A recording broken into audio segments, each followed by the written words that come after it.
What's totally changed the dynamic of my conversation with sellers now is before I meet with them, because I have workflow automations in place and videos that I make.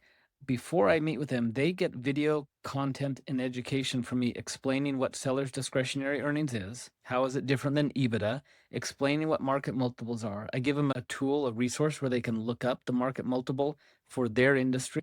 I teach them all on video. I teach them how to calculate seller's discretionary earnings, what is an add back to begin with, what's an appropriate add back, what's not an appropriate add back.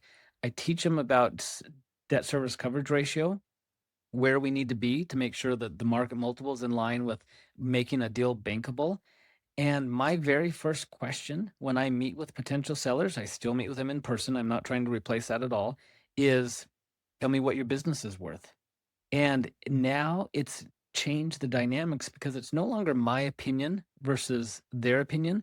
I've given them a simple math formula and I've given them the tools and the education where they're now telling me what their business is worth based on going through the process with me. And then I'm simply there just to make sure that they did the math right.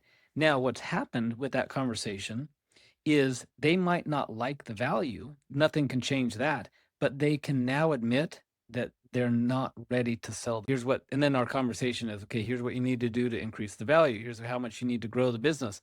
And they call me a year or two later when they're ready because no other business broker is giving them that Yeah. education and that content to really help them understand what any of this means and how it impacts their valuation.